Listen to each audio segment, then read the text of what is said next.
We are talking about one hook stage here at the moment. If we catch Zaka, we are moving up to 3, maybe 4 hook stages. But this is such an insane performance by Eternal here. This might become a one-stage game. Yeah, this is going to be crazy. We see the first blink. Now, are you going to be able to find a survivor? You need to find a survivor with the second blink, because now with the fatigue, we're going to have 3 survivors heading here. The 4 survivors heading towards the hatch. Back towards the actual shack itself. Zaka's the only one that's left in this.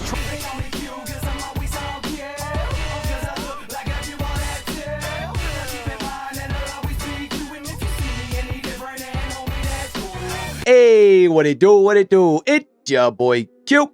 And welcome back to YouTube, and we are winding down our very first tournament of 2022 in Dead by Esports. This past weekend in the New Year's Nightmare event, we saw the pool of 16 teams cut down to 8. And while we did see a pretty diverse killer pool throughout the course of the 8 best of 2 set matchups, the Nurse was definitely a very consistent player. And while the Nurse being a heavy hitter in comp DBD isn't necessarily news, what is news is that in DBE this month, we saw the Nurse move to Coal Tower.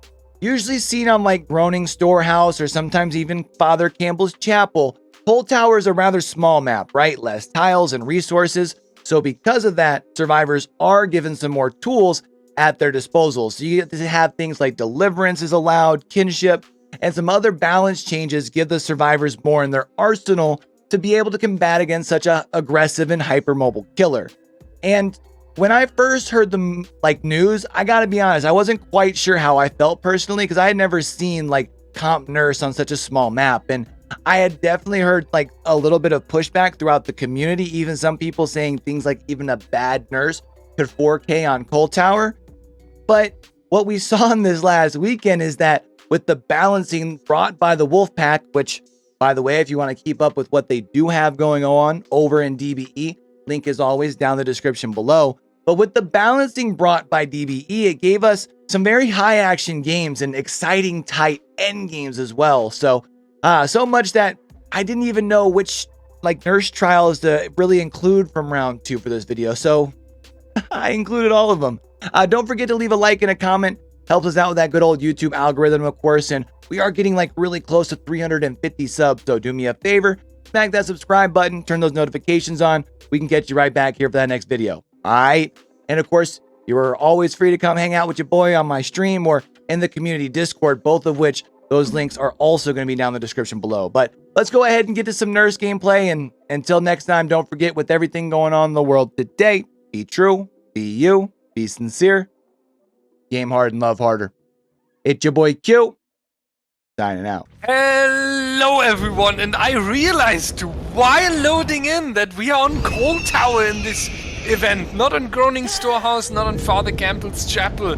We are on Coal Tower, a super strong map for the Nurse. We are aware of that, but that was what we had in mind. The survivors are allowed to have a toolbox with add-ons again. They are allowed to bring Kinship and Decisive Strike. They don't even need to make a choice. So we give them some resources, but still, it should not happen that someone escapes the Nurse. And if a survivor team manages to escape a Nurse on Coal Tower, there would be such a strong signal to the opponent.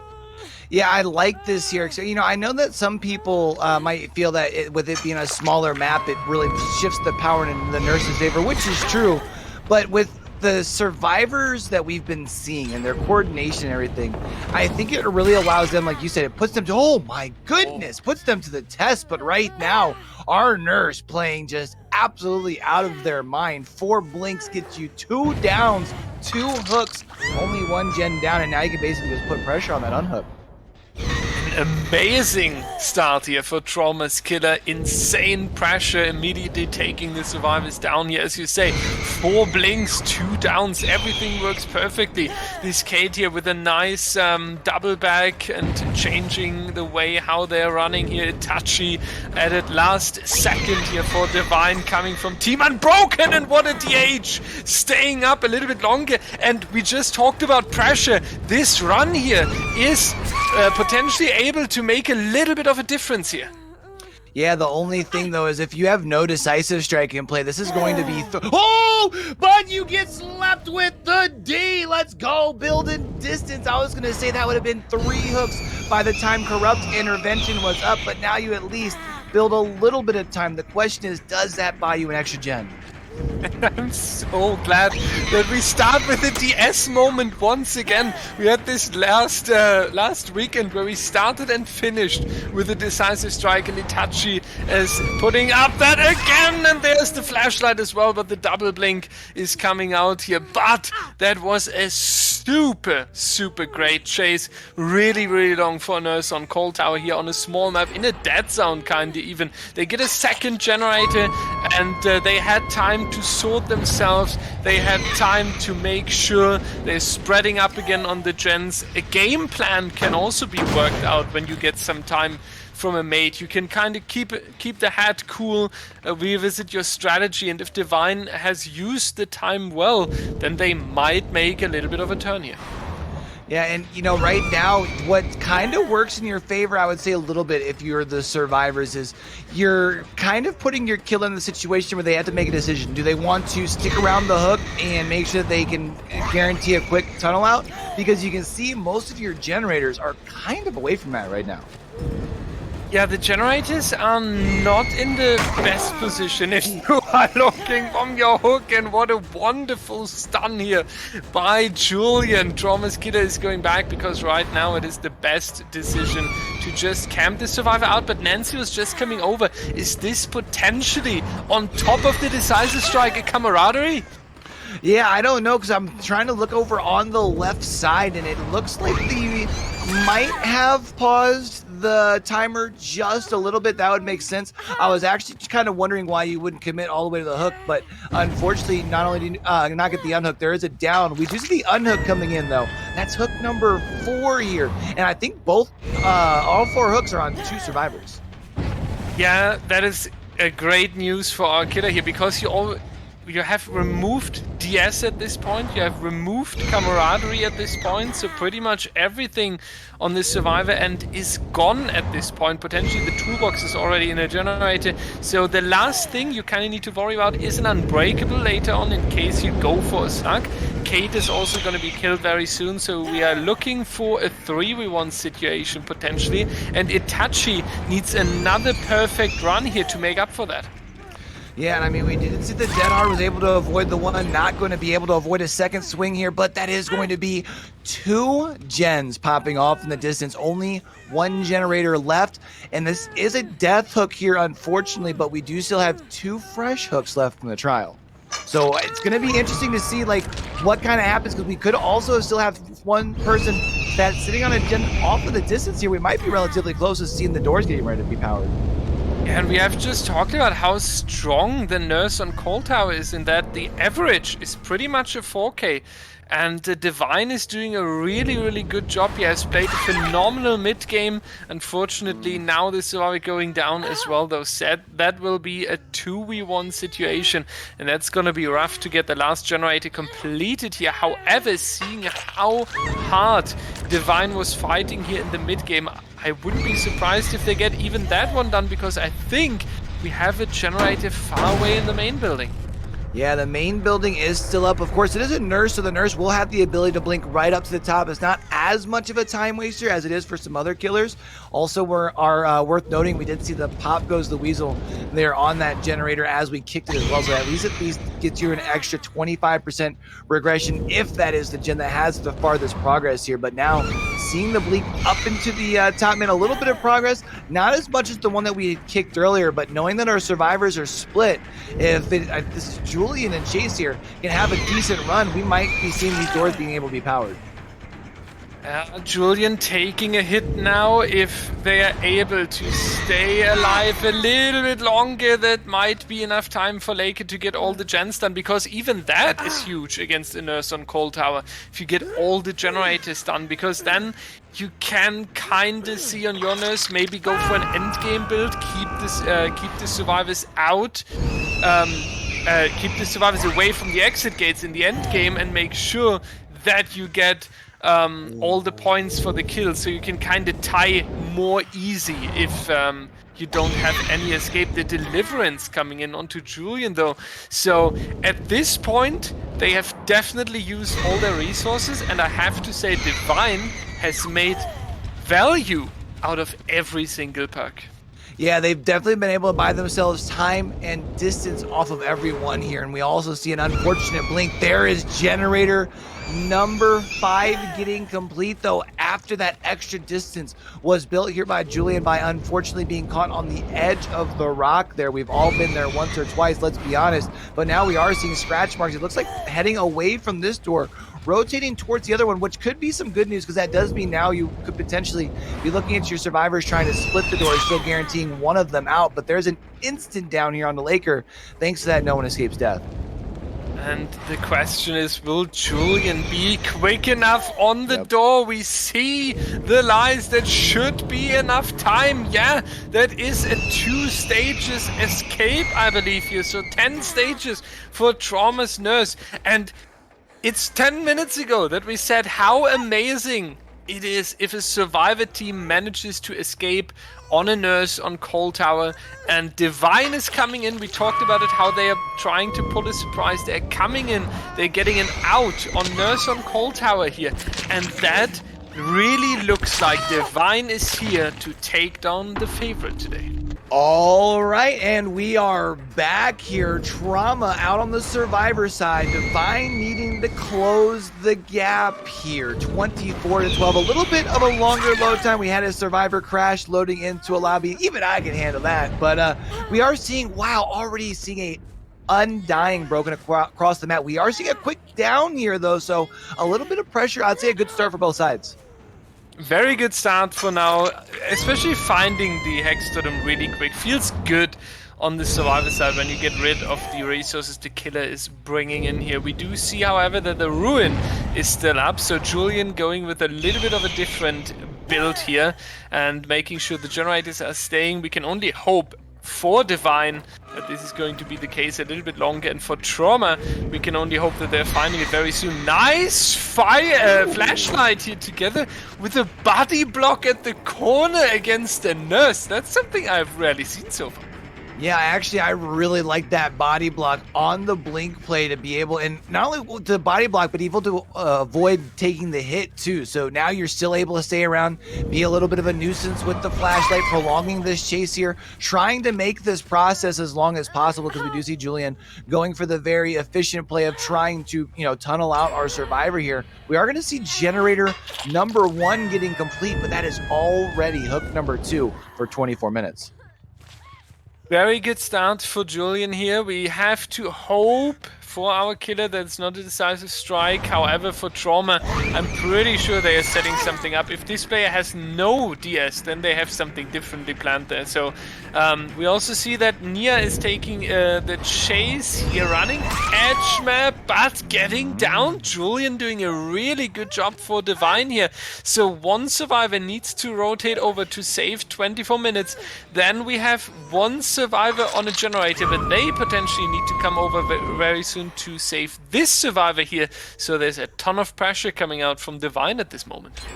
Yeah, especially considering if a survivor does let go of the gen, we do still have the Ruin in play, which is probably why we did see that survivor back over yonder way. Go ahead and commit to the gen, because of course completing the gen does give away your location, but you do get the valuable points out of it. And you do see Julian here keeping an eye out for the Atom, moving in for the save. Nice hit here around the generator itself. You do see that we have had, I'm not sure if that was an unhook or a deliverance play, but now seeing the save here coming in as well. Borrowed time hit a lot of entered bodies throughout the trial, which does mean Julian has a lot of snowball potential. Nice hit before the pallet though. Very, very strong hit. 24 minutes going down, and what will we see? Is there going to be a decisive strike? There is not. So that is going to be the elimination on 3 generators remaining. 3 generators, 3 survivors. That is going to be a challenge. Ruin is still up as well. So right now Julian and Divine have a lot of control over the survivor team, and if they are managing to play this out here, especially if they are able to keep keep the survivors inside the match, they would take a very nice point lead here in set number 1. It's interesting because both first eliminations coming in relatively similar times. 4 hooks. I think here the big difference you are seeing is we've had to see multiple survivors getting off of gens, and of course that ruin value coming in very, very big. We are going to see Dwight. I do believe that is a balanced landing play, but of course the 1 blink allowed for a little bit of a quicker recovery here from Julian, so going to be able to close that distance just a little bit. But our Dwight doing a really good job on the backside of main building, just being able to just do a little bit of the back and forth, not using any pallets or anything, able to bait out the swing and miss even around the pallet. Again, still avoiding dropping it, which means those resources are left for later. And very nice fake here by Julian to fake that they're going up the hill and then going for the Dwight here. However, Dwight is doing a really, really good job. We can kind of compare that to Divine's chase earlier in the mid-game, where they were turning everything around with the DS, with the camaraderie. And we have to say, though, this Dwight is pretty much just clearing the field here from the nurse without any resources, just by putting up an insane chase, but insane blinks coming out by Julian to counter this. So Dwight is going onto the floor now. That is going to be another hook. It's going to be hook stage number 5 overall, but this chase here was definitely some time for Team Trauma to recover. Yeah, it was some recovery time. The only unfortunate thing, 2 things actually. 1 being the ruin still being up. 2, you will notice as Julian is working around this top side of the map, this is where all of the generators are. So you can kind of just break your map into half here and continue pushing people off gens, prevent those gens from popping, which is valuable points.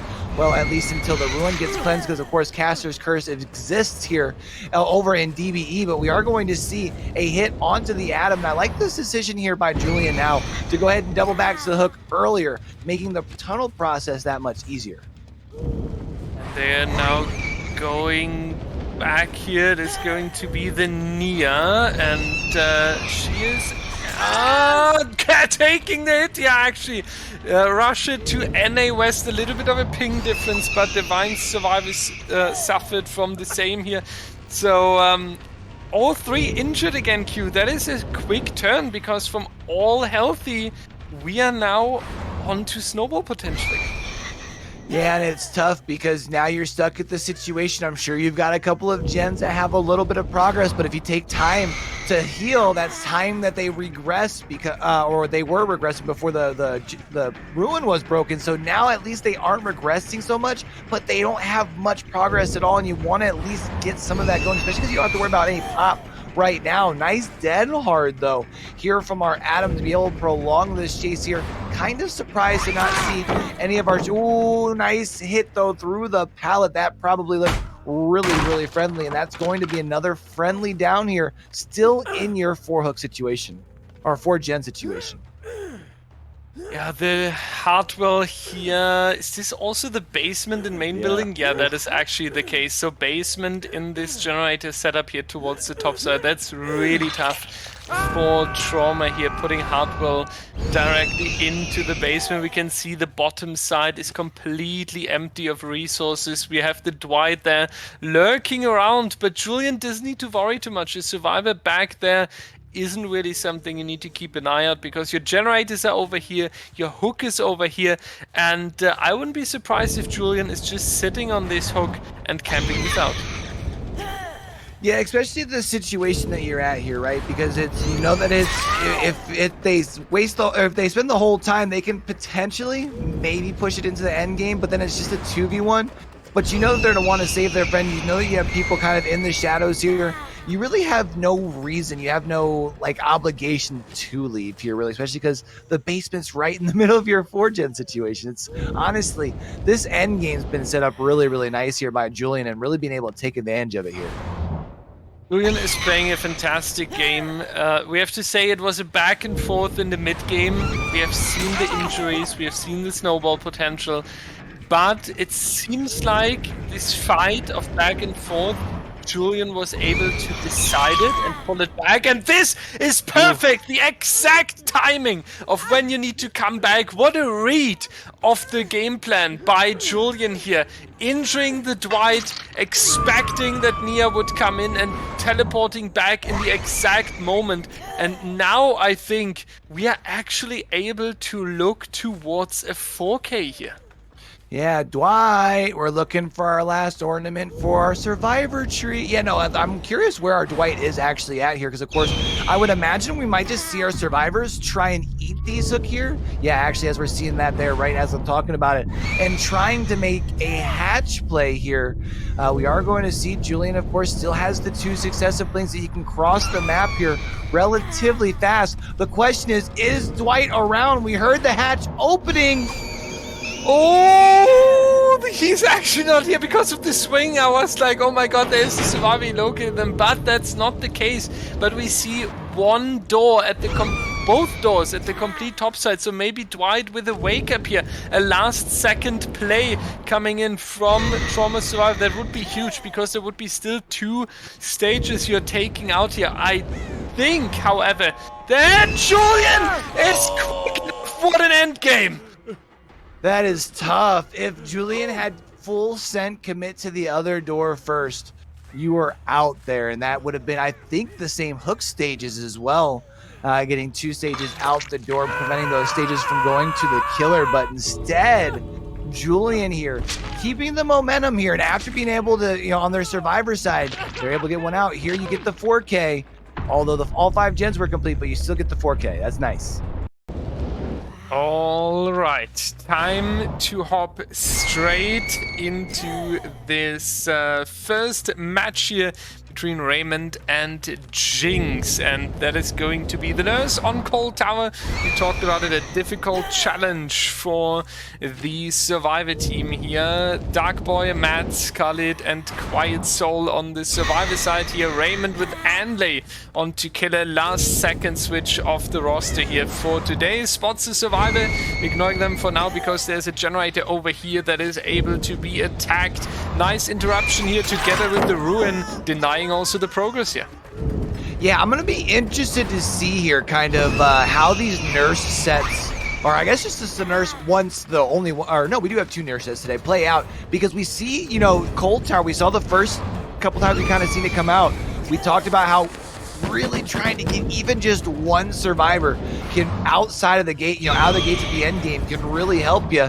But we're seeing, just an early chase, buying a bunch of time for our survivors here, quickly approaching the 90-second mark, which is plenty of time for our survivors to be hunting down that ruin or even trying to grind out a gen here, as we do see Dark Boy here now onto the ground. This is going to be hook number 1 back over here on this top side of the map where we do still have corrupt, so at least you can try and maybe set up a little good protection and kind of keep things going for a mid game. But there is generator number 1 getting done. That's your middle gen too. Yeah, that's a huge gen for Jinx here, because the top side of Cold Tower, very often the more heavy one in terms of the 3-gen, 4-gen setup. So huge for our survivor team here to get that out of the way. As you say, 90 seconds here as well. A really wonderful chase here by Dark Boy to open up this match. However, Anley seems to put some pressure. Nice DH though, because if this would have been a down, that would have been a very early flip of pressure here real quick. But Nancy is staying alive. That also means you can pressure a generator. However, this generator close by here is in favor of our killer here, because we do have the ruin still up. So being around does manage you to get some 3-1, and what a nice grab here. But is that maybe a decisive strike? It's not, and that is going to be the rehook for our Mac here. Yeah, this is going to be hook number 2, but I believe that was Mads who had ran by the ruin shortly after that Dead Hard, who probably just cleansed the ruin over across the way. We see a body block coming here by Quiet Soul, and that's actually going to buy enough time for Dark Boy to be able to get off of the shoulder here. Now, I'm not too sure how much room's going to be built, but we see here 2 blinks, a swing and a miss. Now, extra precious time here, especially with the ruin being cleansed. Even when our survivors do have to eventually get off of gens to move in, they don't have to regress anymore. This is really, really good pressure being built by our survivors. Yeah, and what a play here. The hit taking so Survivor gets dropped is definitely something we do not see in comp that often, especially not against the nurse. And this gen speed together with the taken out of the ruin here is just really, really huge. So, a really, really insane play here by our Survivor team Jinx. We can definitely tell why they're counting as one of the talented teams that is coming up. Generator number 4.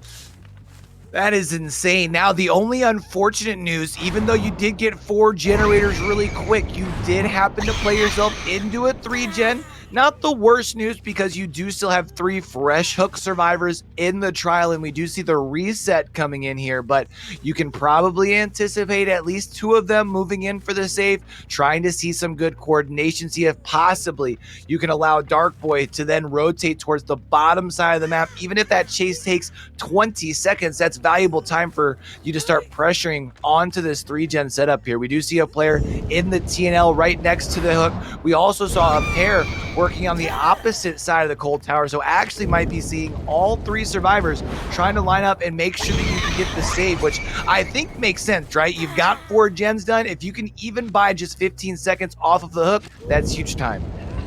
It's a really, really huge time. Every second is coming into favor of Jinx here. And normally we do see that a nurse is quite quick with the tunnel out here, but we have to say 4 gens done, 2 stages, all 4 survivors still alive. And we have to talk about the map here because Cold Tower is normally a map where the nurse is really, really dominant and where the survivors have a really, really difficult time getting the objectives done. But this doesn't seem to be the case in this match. Jinx from the word go absolutely insane on the efficiency on the generators. A nice hit coming out onto Mats though. 3 survivors injured. That is the one thing that works for your killer at the moment. You have maybe the chance to pull a last second play here in the end game. We do see generator number 5 together with the No One Escapes Death and the flashlight. Jinx is absolutely on point here.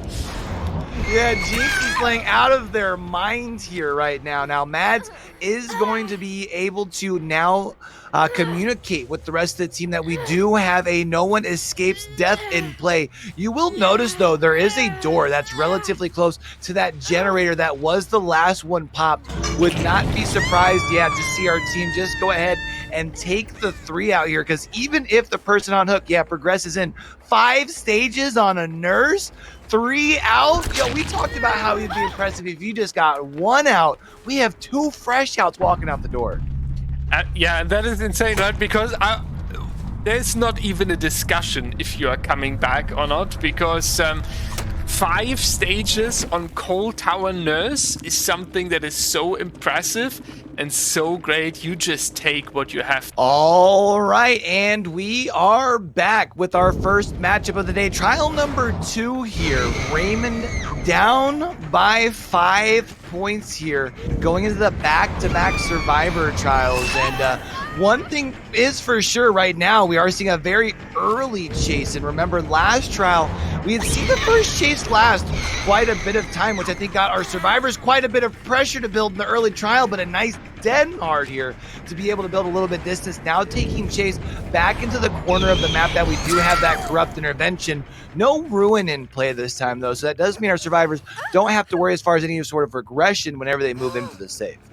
And the missing ruin is kind of telling at least me that we have a very confident nurse coming out here, because if you say that Thanatophobia is your slowdown perk, you are definitely sure that you are able to put pressure across the board, that you can keep the survivors injured across the board, and that you take the value out of that. And it seems for now that Mads is doing a really, really good job, because we are not at the 90-second mark yet, and we already have 1 hook, and we are on the way to tunnel out this Claudette over here. So that is going to be rough. Remember, she does have a DH, so you can maybe extend the chase a little bit longer, potentially. Raymond also with a decisive strike play here for the first survivor that is tunneled out. Great action though at the edge map here, denying the down for a little bit longer, and that turns now into a pretty solid run by Claudette here. Yeah, I'm not sure if maybe Mads, what you were talking about trying to bait out the Dead Hard, was trying to get it early, but there is the Dead Hard this time around, which is going to buy some very valuable time, as we do see the Corrupt Intervention is now going to be coming off of those generators, as we also see generator number 1 getting complete. Also now at this point, we do see our Survivor just burying themselves into the corner, just trying to prolong this pickup and hook process. Hopefully that buys our Survivors a second gen for a second hook, because otherwise our Survivor here, the Claudette, will be able to be tunneled out, making it a 3v1 very, very soon. And that is going to be the tunnel out progressing into the struggle state now, so you can potentially remove that Survivor very, very soon, and that is kind of what would make a difference to the first game we have seen here today, because we have seen that the tunnel out took some time,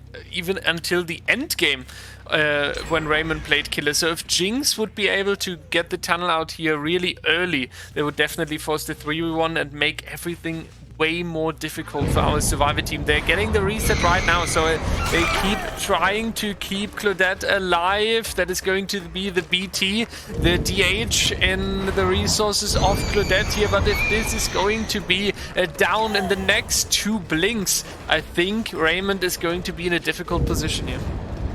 Yeah, especially because we do see that on the bottom side of the map, we do still have a 3-gen that is intact. And after that pop tick, after hook number 2, really there is no progress on, well, any of the gens. And with body blocks coming in and trying to set up to try and prolong this chase here, that's less time of objective work getting done on that bottom side of the map. So now turning to a 3v1. And even here, you can hear not really any progress on that gen up in the cold tower. No progress there. Here at that generator in the other corner. So now, as long as we don't see one get cranked out in your 3-gen, honestly, you've got to be feeling very, very good. We do find 2 survivors trying to crank this one out, but of course, Pop gonna knock it back 25%.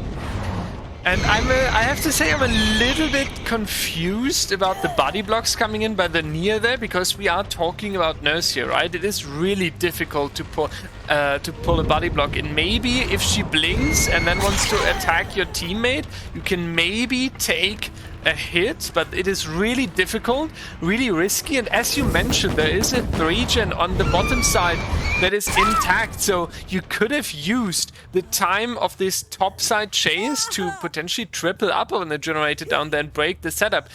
This is what didn't happen, and therefore Mats will have another pop kick in just a few seconds to take another 25% from the generator down there. So, and that was potentially also one of the last chances where the Raymond Survivor team can attack these generators, because if Mats keeps getting the hooks here and the pop kicks, he is definitely able to pull this pull the generators together and put pressure on them. This hook here is towards the top side, but also not in the worst spot, because from here, checking on your generators, you can control any moment if a Survivor is coming in, or switch over to this Nia here. Yeah, I would definitely say an ideal location. We do see a save or a potential. Wait, is there deliverance on Nurse? I can't remember. Yeah. Okay, so we do have deliverance potentially. Oh, that has to be deliverance in play then, because we just see a gen popping here as well. The good news is that means that allowed your Survivor in Cold Tower to be able to finish that gen and while you're getting the down over here, but that also means now that Blaze will not be able to be healed for quite some time. And we've seen a lot of confidence from Mads thus far in the trial, being able to really track down the Survivors and really being good of cutting off the Survivors trying to go where they're going and getting those hits. So not being able to be healed for a while is kind of tough. It is going to be really tough, because what Raymond needs right now is a moment where they can freely pressure the generators, and Mats is not giving them any space. The only Survivor that can move in right now to go for a save is the Mag. She's broken. She can't even go for a reset. If she would be caught around the hook, we would have a hook and a slug here. So it might be that Mag is just pressuring another generator here, potentially for the 2 points, because slowly and slowly we are moving towards a potential 4K coming in here, which would be really rough given that Jinx Survivor team only offered 5 stages to Raymond opponent's killer. So there is a lot of pressure on the shoulders of the Survivor team right here, and the game is on edge. They need to be really careful here, because what Mads is doing at the moment is basically perfect gen pressure, and also knowing now both Survivor locations. Yeah, this is tough here. I mean, now you were able to track down a potential reset location, because of course we do notice on the left side of our screen that broken status effect is off of Blaze here, and we do see a Survivor trying to close the distance over here towards the hook. And I don't want to jinx anything, but as long as you're able to locate your Survivors, that's going to be a 4K. And this 4K is going to be so huge for Jinx here, because you do have a 5-point lead, and now you take a 22-point lead on top.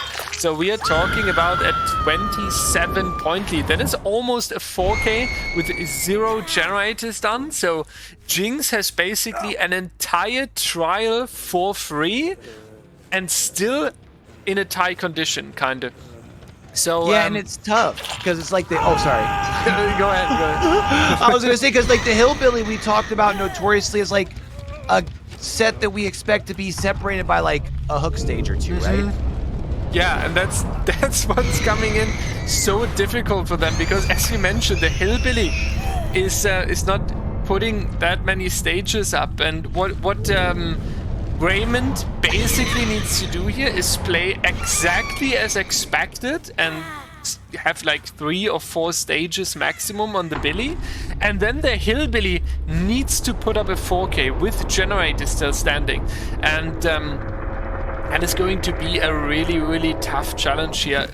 All right, match number 3 is here. Eternal and Antithesis are playing against each other for quarterfinal number 3, and it's going to be a very interesting match here, because Eternal was 2nd place in the December tournament. However, Antithesis has proven themselves to make some upsets and some surprises. Nice try here, the flashlight into the DH, not coming out though, as Zaka predicts that, and still gets it down though. This is going to be a really quick hook here while losing the Undying, but I don't think there's too much gen pressure right now. Yeah, I mean, even if they happen to be on the gen, it's been for a whole whopping 40 seconds, and with Ruin still being up. Unfortunately, wow, that was a really fast save. Unfortunately, that does mean, as we do see, we push a Survivor off of this generator here, they will start regressing as we see those sparks coming out there. And we are also going to see now Zaka able to get another health state change here. That is now 2. Oh my goodness gracious, he's on fire. 2 very confident blinks. Now able to get a 2nd down here, and we aren't even 90 seconds into this trial yet. Really strong performance here by Zaka. Exactly how we know him and remember him from all the tournaments. One of the most consistent players across the board here. Whenever you see Zaka's name, you know exactly you can look forward to a very strong killer performance. And this seems to be the case once again today. Corrupt not even expired yet. I just noticed that, and we already talk about 2 injuries and 2 hook stages here. He lost the Ruin now. So good move by Antithesis here, but before we're gonna go into Corrupt being ended, it's hook stage number 3.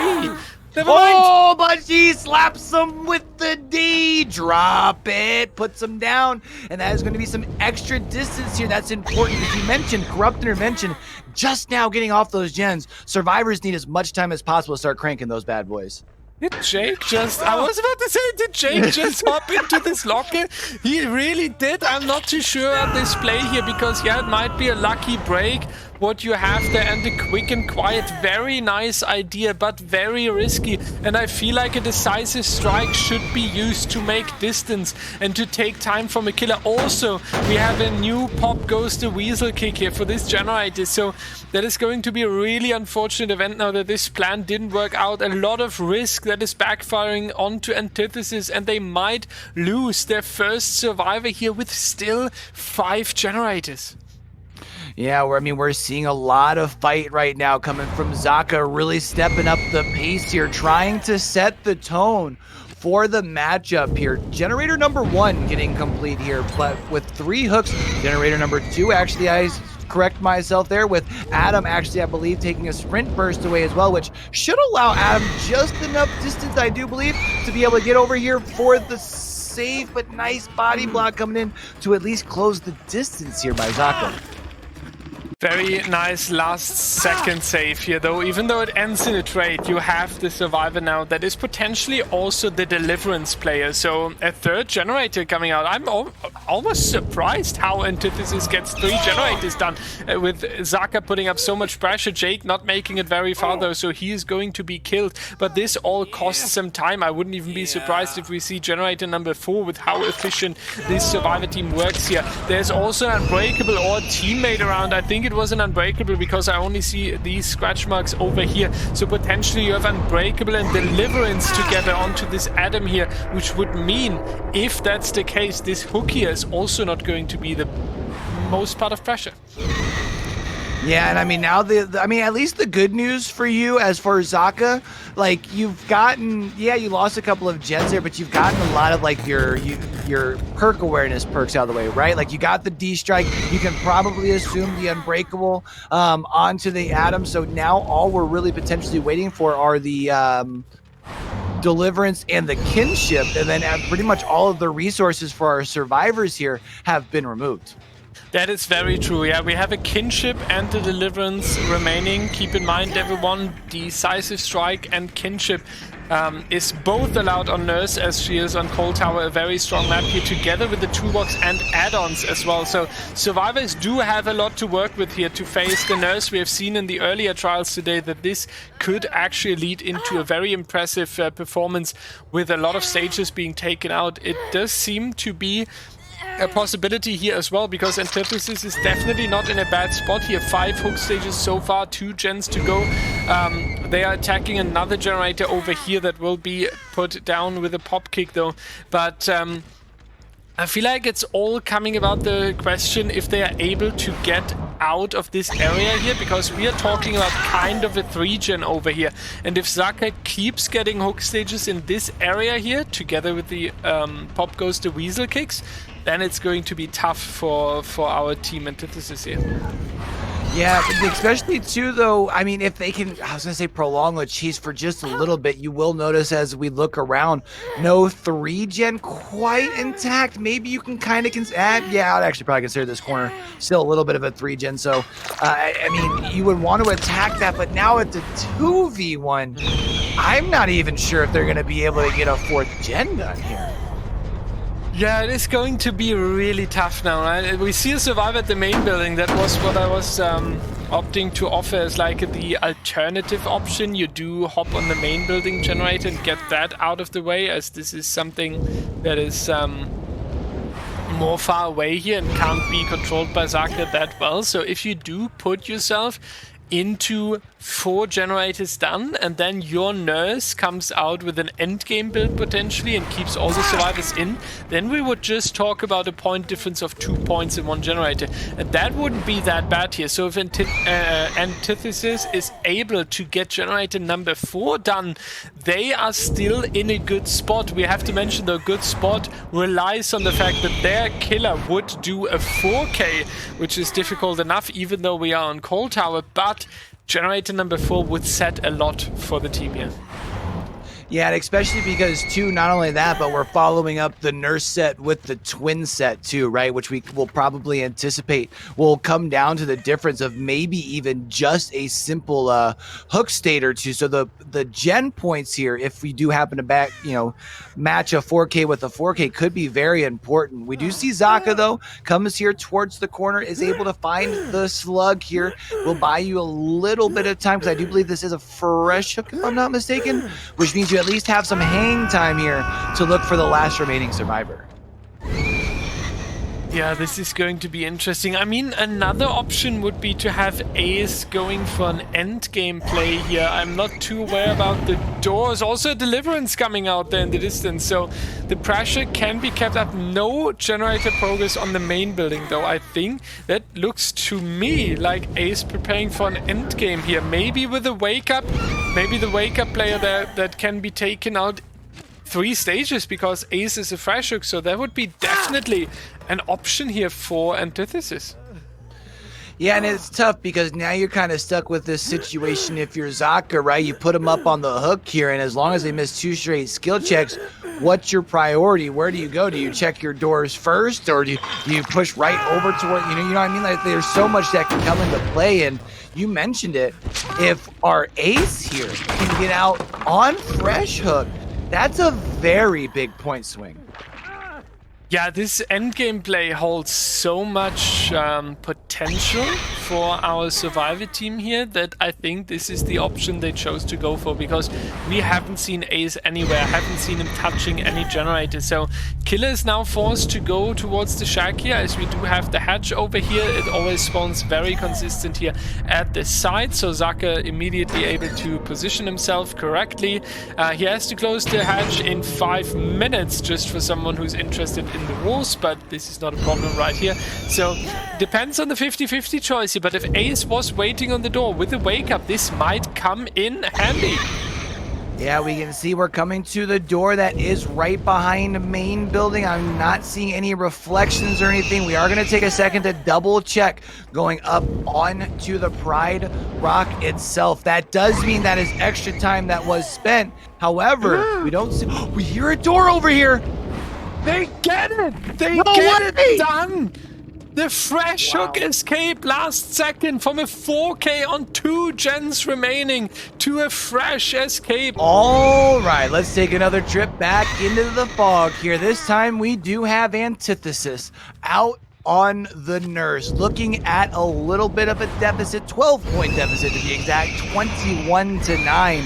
After a strong performance by Eternal on the Killer side. We are finding a relatively quick, or we're finding a survivor relatively quickly here, I should say. The question is, how fast are we going to be able to get that survivor down on the ground? Yeah, it's all about the first chase pretty much, because that has a huge impact when you get your pressure started, and the fact that Eternal will stay without any injury here onto Zaka, who just played nurse, is really, really huge here. We are almost on 60% of Corrupt expired here. 2 totems, the Undying and the Ruin still standing, and what a mind game here on the pallet, staying on one side and then dropping it, forcing the nurse to blink through it. Really, really huge run by Zaka here. We can see the experience as and against the nurse. Yeah, and we do see a first generator getting complete, and seeing as we aren't even 80 seconds into the trial, we can probably assume that that was a double up once they were able to find it there. And that's important that they're able to at least get 1 gen done, because as our survivors will see as they get happen to let off these gens here, there is a ruin in play, which will instantly start regressing those generators. We do see 2 different survivors kind of lurking in the shadows, one of them with the flashlight, which will prevent the second blink, as well as the M1. Now the M1 coming into Ace here. Not sure if that means our other survivor that was rotating over might be able to get Zaka off of the ground, but gotta be playing safe because there might be someone lurking in the shadows for a pallet save here. That would be, this is actually going to happen. Oh, the it's done, stupid! Is getting denied. What a play here by Eternal. They are 2 generators already completed, 0 hook stages, and then we do have the down, and it's denied with the pallet save. We also have to say that we do have Ruin and Undying still up, and it doesn't come into any effect and has no value, as the nurse is not able to put pressure on the survivors here. Yeah, now you're going to have to continue this chase. We even see one of the resets coming in here. So now the only injured survivor is the one that we are in chase with here, being Zaka. Really good teamwork here. We've gotten 2 generators complete thus far. We have yet to see the Ruin Cleanse, just worth noting here, as we do see the blink coming in. Is going to be a hit here now on this point to Royalty. Royalty, of course, brings a lot of experience to the table, a new face as far as to the team of Eternal, but definitely bringing the experience to their survivor side, beefing up that lineup here a little bit more, definitely making them a little bit more, I would say, scary on that survivor side, as we do hear another gen even to our left has a whole bunch of progress as we are still looking for hook number 1. And nice double back here by Royalty. Last second coming around the corner. They're now playing edge map. Andy going down here behind the rock though. So that is going to be the first hook stage in case we do not see any. With Eternal we need to expect anything. So wouldn't be surprised if we see a cross map firecracker. What is going on? 3 gens? Like, what if 5 generators for the first hook here? Now, you will notice on the right side of the screen, our survivors will need to play very cautious here, but my goodness, talk about efficiency. And there's the... Wait, that wasn't the no-ed. I was about to say the no-ed getting cleansed. Of course, that was the little benefit for the killer here. Having brought in Ruin and Undying. Oh, wait. They didn't cleanse anything. There was the Undying and now the Ruin, but you can tell they cleansed the 2 wrong Hex Totems right now, but they haven't even cleansed any Hex Totem throughout the trial. Well, the first one could have been no-ed though, right? Because you didn't cleanse the Undying. You could have actually found the Undying totem there, or the no-ed totem first, but Undying was still up. Oh, that's true though. Now they definitely got it though. So even on 3 Hex Totems, they're putting up a speed run here. And this is so insane because these 3 generators, I was nearly falling off my chair. Couldn't believe it. A nice double back coming in as well. We are talking about 1 hook stage here at the moment. If we catch Zaka, we are moving up to 3, maybe 4 hook stages. But this is such an insane performance by Eternal here. This might become a 1-stage game. Yeah, this is going to be crazy. We see the first blink. Now are you going to be able to find a survivor? You need to find a survivor with the second blink, because now with the fatigue, we're going to have 3 survivors heading here. The 4 survivors heading towards the hatch. Back towards the actual shack itself. Zaka's the only one that's left in this trial here. We see scratch marks back in the shack. That's a 4 out. There's no way that Eternal just 1-staged on Cold Tower Nurse. This is so incredible. All right, Cold 36, Nordic Wolves 26, 10 points lead for Cold here. We are on the Cold Tower with the Nurse. A lot of people said, oh my goodness, Nurse Cold Tower is DBE crazy. This is gonna be 4K's left and right. But what we've seen throughout the tournament is that survivors, with the resources they get in our balancing, with the toolbox, with the DS, with the kinship, with the deliverance, that they can definitely make an escape work. And the rate of 4K's is actually not that high. So I'm really hyped to see how these 2 teams here are going to perform on the Nurse. Yeah, I gotta be honest, I'm pretty excited about it as well. I know that there was a little bit of pushback when the change was made to come here from Groaning Storehouse, but as somebody who watches a lot of Groaning Storehouse Nurse, and it pretty much just gets played in the 2 portions of those elongated portions of the map, whereas all of our trials so far in Cold Tower have kind of shown us all over the map. It just kind of depends on where the chase starts instead of where it makes sense, right? So we do see, though, now an early down here. This is going to be before about 90 seconds of that corrupt intervention here. There's still 1 more additional injured survivor, as well as we have found, I believe that is the Yui here as well. So Matt05 has a lot of information as well as a single hook. The question is, can you compound this together for some mid-game pressure? Yeah, a lot of information here, and it is all about the next steps, as you say. Which decisions is Matt05 gonna take? For now, I would say he's doing the right decision. He keeps an eye on the survivor that is back here. So you do have someone on hook, you have an eye on someone in the corrupt area, so that leaves only 2 survivors on a potential generator. 1 of them is completed right now. You also have a Ruin still, so that will come in later if Nordic Wolves is not taking care about them, because it is enough to just push them off a generator to get a little bit of reduction in the progress. We do see that Vara, however, progresses into second hook stage here in a few seconds, so that is a survivor you can tunnel out really soon, and that's a big move when you have 4 generators remaining and the Ruin still standing. And it's kind of interesting because I was gonna say with staying by, like definitely you like to see the securing of the second hook, but you had mentioned with the ruin still up, if you're able to push these survivors off of these gens, also that works in your benefit. I'm not gonna be sure if the Nia is going to have gotten the information there to call that out to their team, but that would be some very valuable information there. Now seeing Mad breaking chase here, going back for the unhook, trying to see if you can find your player, go ahead and start your tunnel out process, but we saw a very, very fast reset. Very fast resets. Might be a we will make it there, and we will make it is pretty often on the Deliverance player. So they might have the Deliverance ready to go here together with the quick reset, and that is so huge because now Vara is running for his life and trying to go against the potential elimination, but you can make this run definitely a lot longer as you can take 2 hits here. Nice double back around the corner of Shaq, but not going to be enough to confuse Meadow 5. Really confident blinks by Cole's Nursey. It's going to come down to the question if there's a decisive strike. That's not going to be the case. So Vara is removed from the trial here, leaving the Nordic Wolves in a 3v1. Yeah, this is tough because if the 3 I was going to say you were going to hope you at least got 2 gens and we hadn't got any. There's 1 though. The question is how close is your second gen? There is generator number 2. It did require the pair of survivors, which does mean that Matt05 was able to get the information of where our injured survivor was. Now moving towards our edge of the map here. Just trying to make this process as long as possible, even taking chase towards the corner of the map where we already have a generator complete. I do really like this move. You've got a pallet, maybe even 2 in the area. Of course, pallets are a little tougher to use against the nerfs.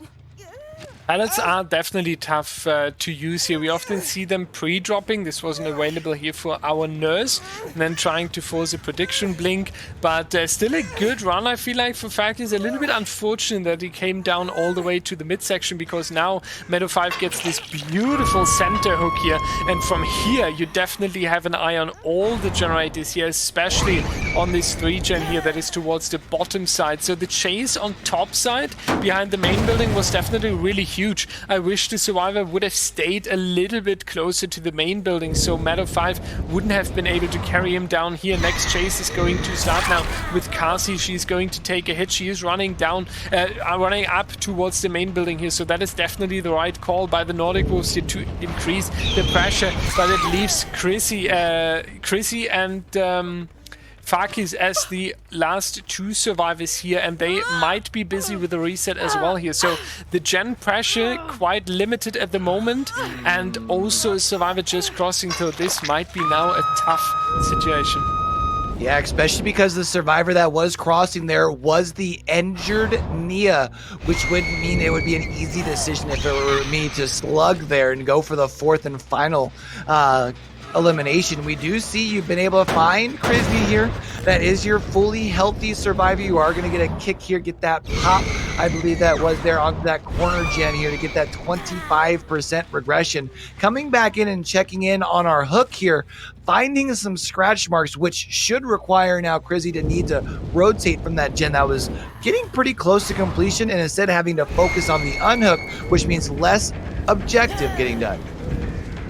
And we have a nice move here by our survivors, able to stay up a little bit longer here. It is going to be Nia now getting down though, so Meadow 5 is really quick here on getting these hook stages in. Yeah, now the question is, do your 2 survivors try and rotate over and finish that 1 gen? Because you've seen the pop come out, and you have to assume that Matt05 is going to quickly be blinking across the map. And actually, we can see here, working in KVLT's favor here, is the fact that you still have a little bit of a 3-gen on the Shack side of the map. And by a little bit, I mean a pretty good 3-gen over on this map. Wouldn't say it's the tightest on this map, but with a nurse, this thing is definitely easy to manage, and now you've got the struggle of a hook being on the far side of the map from that as well. And we have now another information over here. That was the pallet potentially with a life to make it quicker to the reset there. They are getting the survivor from the hook. Nia is running away. We're switching over to Chrissy. That is, I think, a big turn here for Meadow 5 because that is the survivor you haven't really chased so far. So not only you're putting up a lot of pressure by getting the healthy one injured again, you also work towards your score.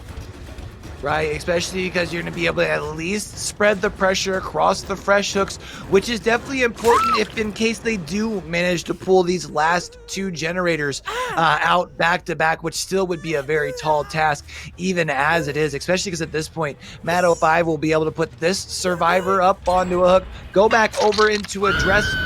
Well, I was going to say the 3-gen, but at least check your last... Go over here into the middle of the map is what I was going to say. And just kind of check and see if you can find a survivor. This is... You had to start your sentence 3 times again because of the turn of events, and that shows how much fight Nordic Wolves is putting up here, and that is going to be interesting. Who is going to be chased and actually going to stay on run? And I think that's a deliverance on Chrissy there, yeah. So they might make a turn into a 3-out. Yeah, I'm not sure exactly where. Oh, that's the other door opening.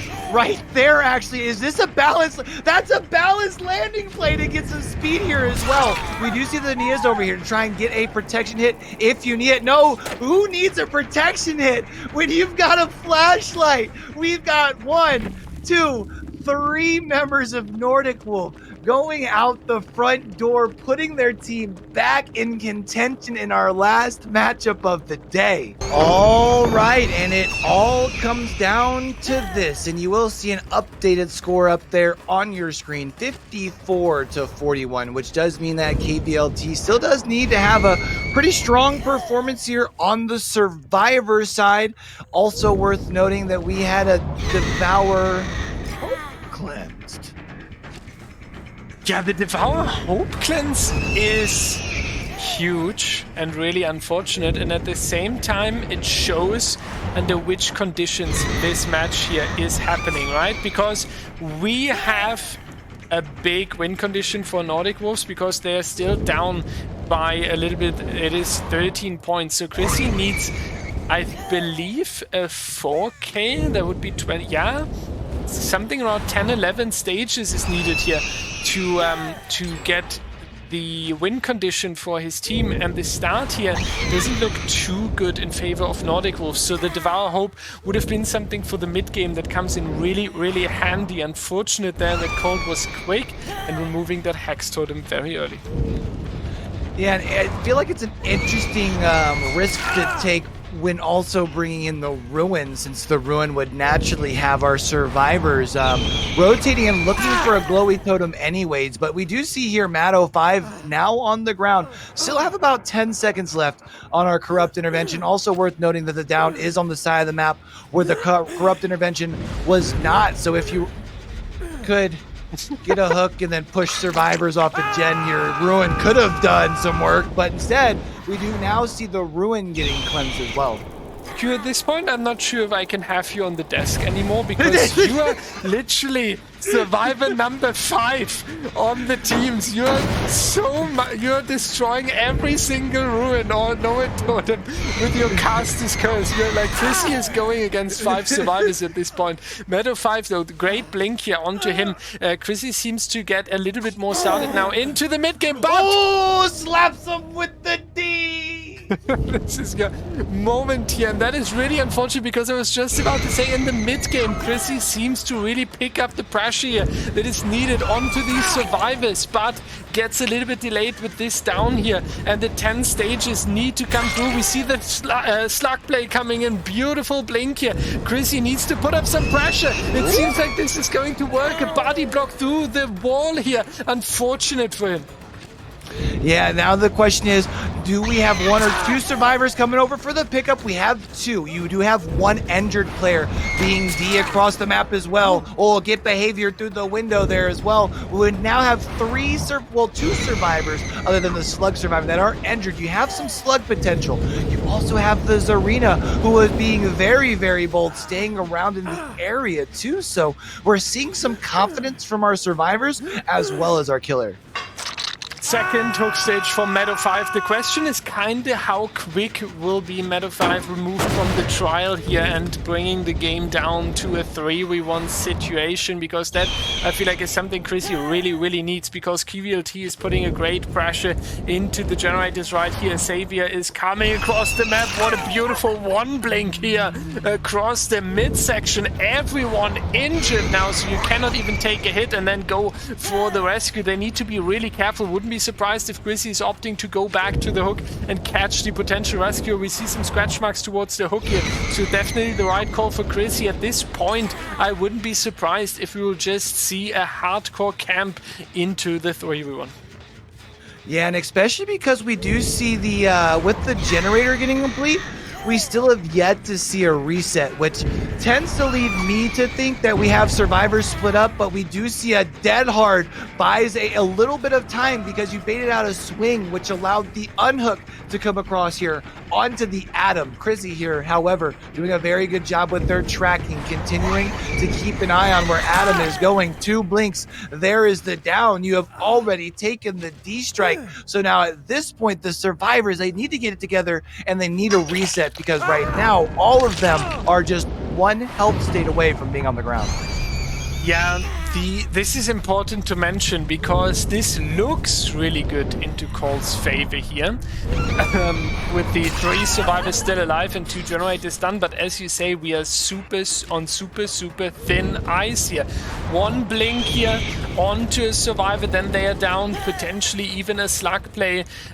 7 more stages, potentially 8 more stages are needed for Chrissy and the Nordic Wolves here, but with everyone injured, they might need to take a moment and go for a full reset here. However, with Chrissy now going behind the shack here, he is far away from the generators that are left in the trial, so Colt maybe takes something risky here. Also a great move by Naka Boy around the trees. Really good use of the environment, and now this chase takes way too long. Yeah, Naka Boy honestly doing a very good job, doing a lot with a little, getting a lot of time here. Unfortunately, the firework play not going to get you a little bit of extra distance that you were hoping here, but you are kind of, on the backside of the map. So now what's going to be interesting is to see the decision making from our survivors, because you can see our gen spread is a pretty decent gen spread. This 1 generator, which by the way I think is getting like a 3rd or 4th pop kick, now back under 50%. That thing had a 4th piston movement at one point, getting some really good value there. But is that a deliverance? That is going to be the deliverance. Yeah, that is now a huge move by Colt, because that means nobody needs to rotate across the map and save this person. They can just sit with 2 people on a generator right here. Great flashlight though into the blind. Not able to burn the nurse, but at least blind and get the juke after that as well. So Colt playing it out with all their experience. You can really tell how the pressure is shifted back now onto Chrissy here, and the Nordic Wolves needs to wait here a little bit to check where the survivors are and is forced to look back onto the generators. The split of the generators also not in his favor.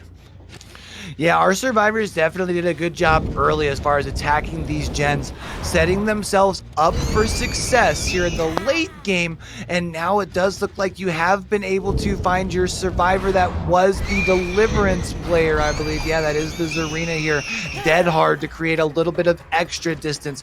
We are on the backside of the Pride Rock, so you're not going to be able to use that to try and maybe have any extra play or anything around there. So at this point, a confident 1 blink. There they are on the ground is Naka Boy. Now the question is, what kind of progress do we have on our other gens? It always gives me really intrigued when you don't see heals coming across, because that generally means the survivors are prioritizing the objective, as we see generator number 5 getting popped.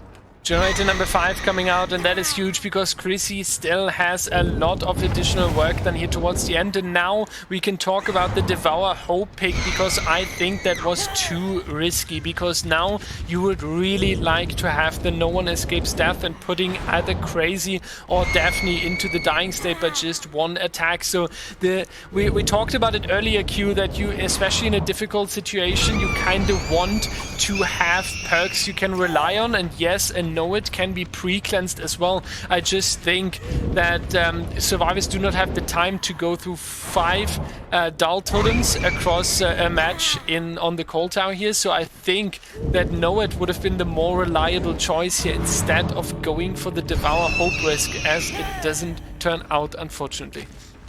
Yeah, and again, I wonder if maybe if you did want to again take the risk of the Devour Hope, because of course you can really turn around a game, especially if you can surprise a team, especially let's say if you're in the middle of the trial where Crizzy was, where you had a couple of people already injured anyways, right? So you really don't want, they don't want to take the time to heal or anything, and they're giving you the sound indicators that they're hurt. But by having the Ruin with it, it already was making people looking for those totems anyways, which just makes it a little bit easier for you there. But you mentioned in the beginning of the trial, I think a lot of that just showed the amount of pressure felt here by Crizzy, because KVLT did come out from the word go and really kept the pedal down to the metal. If you ain't show-stopping, you just don't wanna be me, but you will never be